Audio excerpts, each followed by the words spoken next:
Right in the beginning of the parsha, we have the story where Yehuda is approaching Yosef to demand that Yosef gives back Binyamin.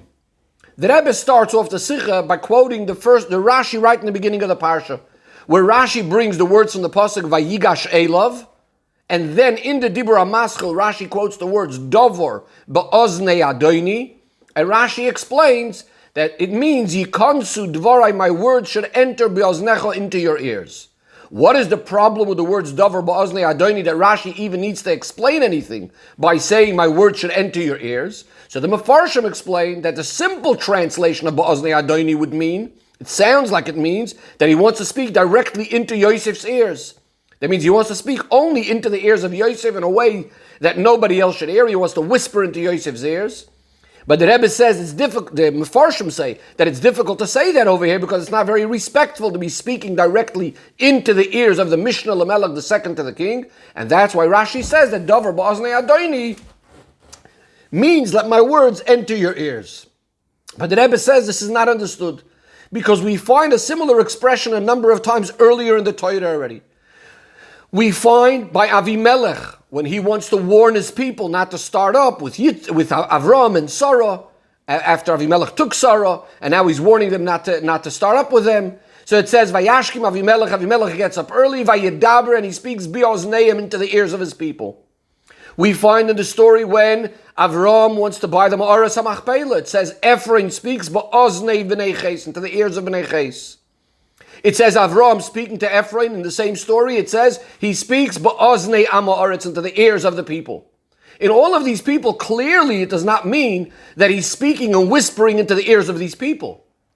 Surely Avimelech is not speaking to all of his servants in a way of just whispering to them into their ears.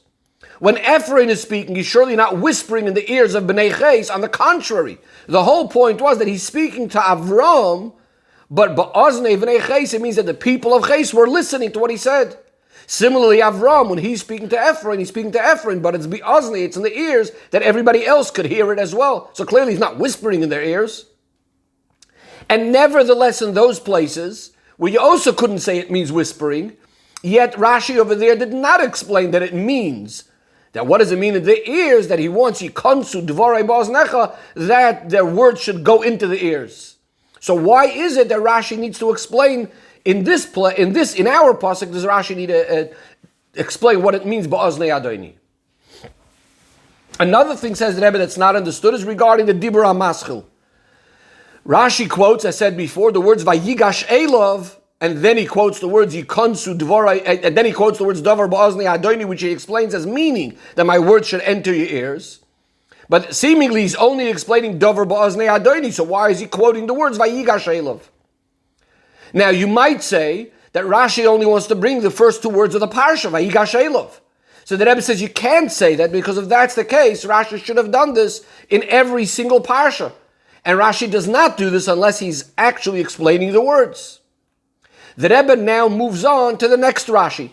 Rashi now quotes the words Va'al Yichar Apcha. Yehuda says to Yosef, don't get angry. Says Rashi, Mikan Latolomit. From here we learn that Yehuda was speaking to Yosef in a harsh way. If he says don't get angry, that means there's a reason he should have gotten angry, because Yehuda was speaking to him in a harsh way. So Mefarshim again say that what Rashi is coming to explain over here is, or why Rashi needs to say this is because in the following pasuk, Rashi is going to explain how the various different things that Yehuda said were actually Devarim Kashim, they were actually harsh words. For example, on the words Kicha Moiche Kafari, where Yehuda says to Yosef, you're just like Paroi, Rashi says, and brings a number of Pirushim, he brings from the Medrash, how these were harsh words. Similarly, on the words Adoini Shoal, where Yehuda says to Yosef that my master has asked us about our families, etc. And Rashi says, that when Yehuda is saying this, what he's saying to Yosef is that right from the beginning you are already coming with all sorts of bad plans against us and all sorts of plots and libels against us. Say the Mefarshim, this is why Rashi has to tell us that we shouldn't think that the way we know that he spoke harshly was only from these later psukim, where he says Kicha Moicha Kefaroi or Adoini Shal, etc. Because on the contrary, when you read those psukim simply, they don't actually seem like harsh words. We had to come and explain from the Medrash why they're harsh words. So that's why Rashi is saying that it's Mikanat Olamid, it's from here. Since he says Val Yichar Apcha, that don't get angry, from here we learn that he was speaking to him harshly. And since if you look in the psukim further, we don't actually find any harsh words from Yehuda to Yosef, that's why Rashi is going to later bring how these words were also harsh words, even though he needs to use the Medrash for this. However, the Rebbe asks, what's this arichus in Rashi? Why does Rashi have to say, Mikan atolomid, it's from here that you learn that he spoke harshly? Rashi could have seemingly just said briefly, Melamed, it teaches us, Shadiber Elav Kashes, without the emphasis that from here you learn. In other words, if Rashi would just say Melamed, we understand that the reason why we're going to say later that the psukim are harsh words is from these words, because it says, Val Yichar Apcha. Because that's what Melamed means. Melamed means it's something, it's not explicit in the pasuk. Rather, we need to learn it. Because if it would say explicitly in the pasuk the harsh words, then you don't need to say Melamed. So since it says Melamed, when Rashi would say Melamed, it would tell us that we have a hint in these words that there was harsh words. So what does it mean Mikana Tolomed? The Rebbe says we discussed a number of times when Rashi says Mikan, he's coming to negate something. He's coming to negate that we could have maybe seemingly learned the same idea from somewhere else, and that's why he's saying, no, Mikana Tolomed, we learned it specifically from here. So in our case, it would have to be the same thing. Rashi is coming to negate from somewhere else that we could have maybe thought that some other word or words imply that he spoke harshly, even though it doesn't say it specifically. So this says that Rebbe, we need to understand what is Rashi negating. Where else could have I thought that that it tells us that Yosef is speaking harshly, where Rashi has to say, no, it's Mikanat Olamid, it's from these words that we actually learned that he spoke harshly. Says the Rebbe, the explanation of all of this is, in all of the previous places that we mentioned, when someone spoke be'ozne in the ears of some people, before we have our pasuk, it was always that the speech is happening in the presence of more than one person. And therefore, the word be'ozne simply is coming to say that there were many people hearing these words. So let's look at the examples again that we looked at before. We have Ephraim speaking to Avram, be'ozne b'nei Ches, in the ears of b'nei Ches. Avram is speaking to Ephraim, be'ozne Amoritz, in the ears of all the people. In other words, the actual discussions and dealings are going on just between Avram and Ephraim. The pasuk is saying that that everybody else heard it as well. Be'ozne b'nei Ches, be'ozne Amoritz. In other words, was in their presence, in the presence of all these other people, in a way that they too could hear it, and not only they too could hear it, that was the point. Avram wanted that they should hear it, or Ephraim wanted that they should hear it. Similarly, when Avimelech is speaking bi'ozneim, it's emphasizing, the point is coming to emphasize that Avimelech himself is coming to speak to all of his servants, and he's coming to speak in a way that they all directly hear what he's saying, and that's why it affects them, that they're all afraid, they're all frightened, not because of what he told them, that how Hashem came to, and not to start up with Avram and Sarah, etc. We come to our pasuk, Vayigash, Yehuda is coming over too and speaking to Yosef, and he says he wants to speak Ba'aznei Adoni.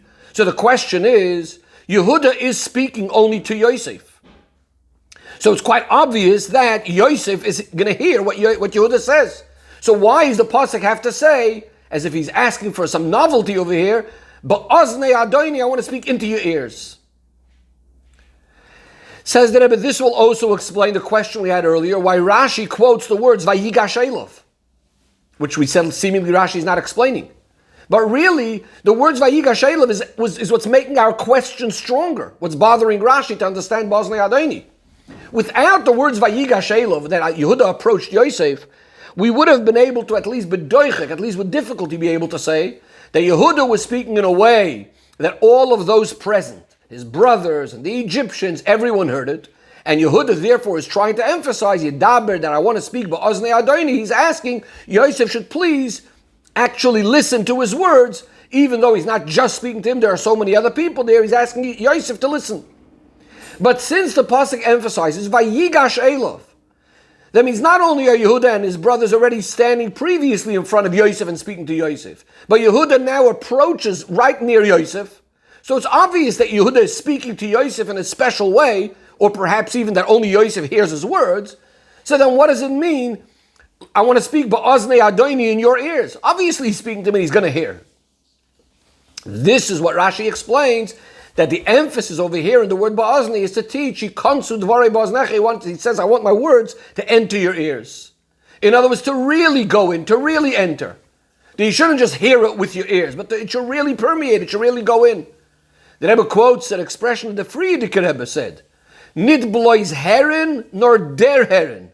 There's a concept not only to hear it, but really, der heron means to really feel it, to really have an impact on you. Yehuda, with his talking, wants to impact Yosef. He wants Yosef to change his decision and release Binyamin. And therefore he's emphasizing, I want you to derher, I want you to really feel, sense, absorb my words. Once Rashi explained that that's the pshat ba'aznei Adoni, that it means I want my words to really enter and go into you. So now he says, in the next Rashi, Val yichar apcha, and on the words, don't get angry, Rashi says, Mikanat olamid, it's from here that you learn that he spoke harshly. And the Rebbe is going to explain now why it's dafka from here, and why it's specifically after we said the previous Rashi. That is, if we would have not have the previous explanation of what we just said, what it means, I want my words to really enter you, and that you should change your mind based on that, so what could have I thought that where we learned that he spoke harshly from him? It might just be because the pasuk says, Yehuda said, Yidaber no, let your servant speak, Dover, ba'aznei Adoni. And what is the word Yidaber? Rashi had already brought the rule, and Rashi accepts this in Pshutei Shel Mikra and brings it a number of times, that Dibur, as opposed to Amira, the expression Vayidaber, is a harsh expression. So we may have thought that the word Yidaber over here, that's what's teaching us, that's where we know from that he spoke harshly from him. And that's what Rashi is negating. Mikanat olamid, it's specifically from Val yichar apcha that we can learn that he spoke harshly and not from the word Yidaber. And why is that? Again, it's specifically connected to the way we just explained that Yehuda is saying, I want my words to really enter your ears, to really enter your consciousness. How so? Says the Rebbe, let's first understand why Vayidaber is a harsh expression. The simple reason why Dibur is a harsh expression is because Dibur is also from the expression, we have a pasuk in Tilim, Yad Beir Amim.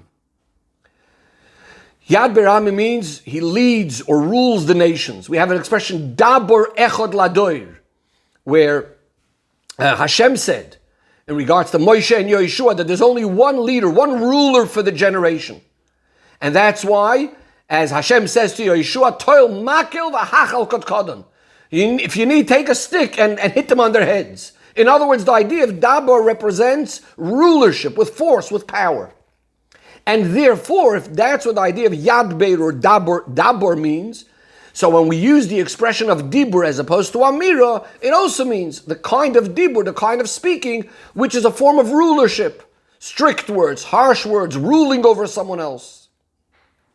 But, says the Rebbe, if that's the case, really any type of words that are going to influence a person, going to make that a person should change his decisions, change his opinions, change his decisions, even if you ended up saying it in a more nice way, in a calm way, in a way of pleading, etc. But if the whole point of it is actually to change the other person's mind, it's a form of rulership in a certain sense, so that too could be called a dibur. And therefore, in our case, when Yehuda says, Yidaber not avdecha dover, he's speaking with the word of dibur, it's not necessarily an absolute proof that he was speaking to him harshly. Why? Because again, since Rashi just explained that what does Dover ba'aznei Adoni mean? That Yehuda wants to impact Yosef. He konsu dvorei ba'aznecha, my word should enter your ears. Yehuda wants that his words should actually influence Yosef and change his mind. So even if Yehuda technically would have been speaking softly and nicely, since he's trying to change Yosef, you would be able to use this term of Yedaber, which again is a form of rulership. So that's why that wouldn't have been a proof that he's speaking harshly at all. Says Rashi, where do we know that he spoke harshly from? It's only from Vayigash Apcho when he says, don't get angry. And that's why Rashi says, Mikana Tolame, that you learn it from here. The Rebbe says, Dohiro in our Avodah. When Yehuda wants to try to impact the Mishnah Lamelech Mitzrayim, the second in command of Mitzrayim, thinking that it's an Egyptian, he wants to influence him to free Binyamin. You would have thought that the first thing he should try is not with harsh words. Why is he starting with harsh words? Seemingly, how does that make sense? First, you try speaking nicely and softly, and possibly you'll be able to achieve much better than with speaking harshly. And if that's the case, logic dictates that first you try in a soft way, in a nice way. If that doesn't work, then you'll speak in a more harsh way. The Rebbe says, obviously the other way wouldn't work. You don't first start harshly and get the other person angry, and then move over to try speaking more softly. So what's this approach of Yehuda? So the explanation is, well, if we're speaking about things that are not such important things, superficial things, external things, earnings of money, profits, etc., then you could say you go according to these logical calculations and you check which way does it pay better? Which way is more worth it? However, when we're dealing with a situation, as Yehuda describes, v'nafshoy kshura b'nafshoy, the soul of Yaakov is connected to the soul of Binyamin. This is something that's affecting the soul of Binyamin, the soul of Yaakov. So now we can't make calculations what's going to be more worth it. And you right away start off with the biggest shturim, with the biggest commotion. Or as the Maimer Olam, as people say, as a studvei, if something hurts, shreitman, then you just scream. And says the Rebbe, the truth of the matter is in these kind of things, on the contrary, when you speak strongly, that's going to convince the listener that it really, really matters, that it's really important. That what you really mean is not that you care about money or you care about a political position or honor or the like. Rather, when you speak that way, it's yikonsu dvorei ba'oznecha, you realize that these words really penetrate. And what happens is that if this is the situation, then how do you start? You start off with a shturim, you start off with the biggest commotion, as the Rebbe says, klap on the tissue, bang on the table. You don't take in any sort of diplomatic calculations into consideration. When you start that way, the other person really feels that it touches the depths of your soul, the very essence of your soul, and that's when it impacts the person, that he should give in and give you what you want, and finally he even agrees in a pleasant and nice way as well, willingly. Says the Rebbe the Hayra for us in all times and all places, or to use Rashi's words, Mikanat Olomei, this is a lesson, that when we're dealing about saving a Yiddish child from being a slave in Mitzrayim, it seems to be from the continuation that the Rebbe is speaking over here, spiritually, in other words, in the idea of chinuch, as we'll see in a minute. So even if the Mishnah Lamelech, with the power of the Melech, or the king, is the one that's demanding it, it's not a time then, says the Rebbe, to start gathering committees of very learned people who will calmly and patiently start investigating the history of Yidden in Mitzrayim, and then start taking votes of what is considered the better way to go about it and how much it's going to cost, and to take into consideration what are the Egyptians going to think about all of this, because that needs a separate committee of learned people that know the style of the Egyptians very well, and they eat and drink together with them, etc., etc. Says the Rebbe, on the contrary, we need to right away with the greatest zerizus start with a tremendous shturim, with a tremendous commotion, to save a Yiddish child from the chinuch, from the education and the conduct of Mitzrayim, a chinuch that's heipach HaTorah, which leads to assimilation, which is pikuach nefashis mamash. And when we go in this way, that brings to, that just like it was by Vayigash of Yehuda, that when Yehuda came out with his biggest shturim, so not only did he cause that there shouldn't be any, that Binyamin, etc., shouldn't be a slave, and there shouldn't be any avdus, but on the contrary, Paro says, I'm going to give you the best of Mitzrayim. And even before that, we know that Yehuda is sent already by Yaakov to make a yeshiva from where Hayra is going to come out, from where instruction is going to come out, where Torah is going to be learned. That means in Mitzrayim, we educate the Talmidim, and the Talmidim know clearly that how Bnei Yaakov, our children of Yaakov, are supposed to conduct themselves. And they know how to be Bala Yahiro, how to paskin halacha according, in other words, to learn that it should lead to practical halacha. So that's number one. And number two says that Rebbe similarly in regards to the hashpah milamaila coming from Hashem, who is also sometimes referred to as Yosef Tzadik Elyon, that when a Yid goes with strength kavayachal, when he davens and he begs to Hashem with a strength, so to speak, so then he's also poil yosu, which is that v'lo yochel Yosef le'sabe that kavayachal Hashem cannot contain himself. And milamaila, they fulfill all of his requests l'toiva in everything that he needs. Miyodai amleya psucha akdoisha v'orchava.